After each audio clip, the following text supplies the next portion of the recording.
आई तुळजा भवानी आणि या आदिशक्ती आदिमायेचे वात्सल्य आणि पावित्र्य माणसाच्या जन्माला घेऊन येणाऱ्या राष्ट्रमाता राजमाता जिजाऊ साहेब उभ्या हिंदुस्थानाचे आराध्य दैवत छत्रपती श्री शिवाजी महाराज अखंड महाराष्ट्रातील लोकांना स्वाभिमानाने कसं जगावं हे शिकवून झाल्यानंतर शेवटच्या श्वासापर्यंत कसं लढावं हे शिकवणारे छत्रपती श्री संभाजी महाराज यांच्या चरणी वंदन करून मी माझ्या भाषणास सुरुवात करते.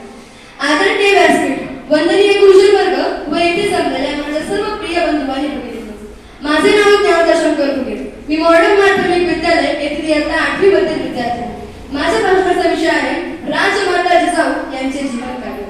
हजारो वर्षांपूर्वी सूर्यवंशी प्रभू श्री रामचंद्रांनी दंडकारण्यात पाऊल ठेवलं आणि महाराष्ट्राची भूलक्ष्मी धन्य झाली. यानंतर अनेक राजांनी, सम्राटांनी, श्रेष्ठांनी आणि संतांनी आपापल्या ज्ञान, शौर्य आणि कर्तृत्वाने महाराष्ट्राची धनलक्ष्मी, धान्यलक्ष्मी, शौर्यलक्ष्मी, धैर्यलक्ष्मी, विद्यालक्ष्मी, वैभवलक्ष्मी संपन्न व सुसंस्कृत केली. पण 13व्या शतकात सुलतानांच्या धर्मांधतेच्या तलवारीचं तळपतं पातळ विंध्य सातपुडा पर्वतरांगेच्या कणखर छातीतून आर पार जाऊन महाराष्ट्र लक्ष्मीच्या काळजात खोल बनली. यानंतर 350 वर्षात लालसा, वासना, विकृती आणि क्रूरतेच्या धैमानात महाराष्ट्राच्या राजधानीतल्या, देवळातल्या, पाठशाळेतल्या आणि घराघरातल्या लक्ष्मींची वारंवार विटंबना झाली. शौर्याची कत्तल उडाली, धैर्याची खांडोळी झाली, अभ्रुची तर वस्त्राहूनही अधिक दशा झाली. स्वाभिमानाची तर पार राख रांगोळी झाली.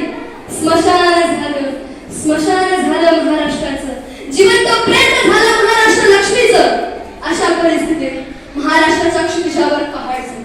जन्म झाला त्या मायमौलीचा, जिने महाराष्ट्राच्या मातीमध्ये उडलेली पहाड काढून गुलामगिरीच्या छाताडावर प्रहार केला. अशा स्वराज्य जननी मासाहेब जिजाऊंना विभार मानाचा दुसरा. इतिहासात अनेक निष्ठवान राजे झाले, पण सिंहासारखा राजा घडविणाऱ्या माता एकच झाल्या, त्या म्हणजे जिजाऊ. त्या काळात स्त्री म्हणजे 4 भिंतीत अडकलेलं आयुष्य, पण जिजाऊ मासाहेबांनी त्या भिंती फोडल्या आणि स्वराज्याचं स्वप्न पाहिलं.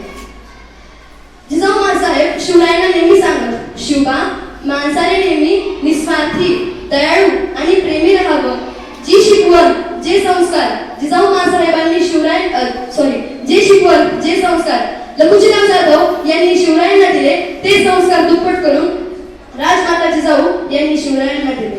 वाघाची जाण, गरुडाची नजर, स्त्रियांचा आदर, शत्रूची मर्दन, हीच जिजाऊंची शिवरायांना आणि मावळ्यांना शिकवण, ही जिजाऊंची शिवरायांना आणि मावळ्यांना शिकवण.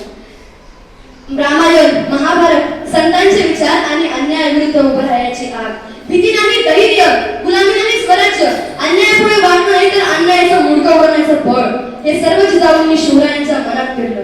जिजाऊंनी शिवरायांना प्रत्येक स्त्रीचा आदर सन्मान व प्रत्येक स्त्रीला माते समान वागणूक द्यायला शिकवली. इथली प्रत्येक स्त्री ही साक्षात जगदंबा आहे याची जाणीव करून दिली. आणि आपण जेव्हा दुसऱ्यांना सन्मान देतो तेव्हाच आपल्याला आदराचा अनुभव मिळतो, अशी शिकवण दिली. शक्ती, बुद्धी, युक्ती आणि देव, देश, धर्म यांच्या नियमात जर आपण चाललं तरच आपण स्वराज्य घडवू शकतो. हे हिंदवी स्वराज्य व्हावे हीच श्रींची इच्छा. जिजाऊ मासाहेबांच्या शिकवणीमुळे शिवरायांना फक्त शौर्यच मिळाले नाही, तर त्यांच्या अडचणीच्या काळात भक्कम मावळ्यांचे पद सुद्धा मिळाले. म्हणून मी ठामपणे सांगते, जर छत्रपती शिवाजी महाराज हे सूर्य असतील तर त्या सूर्याला उपायला लावणारी पहाड या जिजामाता होत्या. शेवटी एवढेच म्हणावेसे वाटते, थोर तुमचे कर्म जिजाऊ, उपकार कधी न फिटणार, चंद्र सूर्य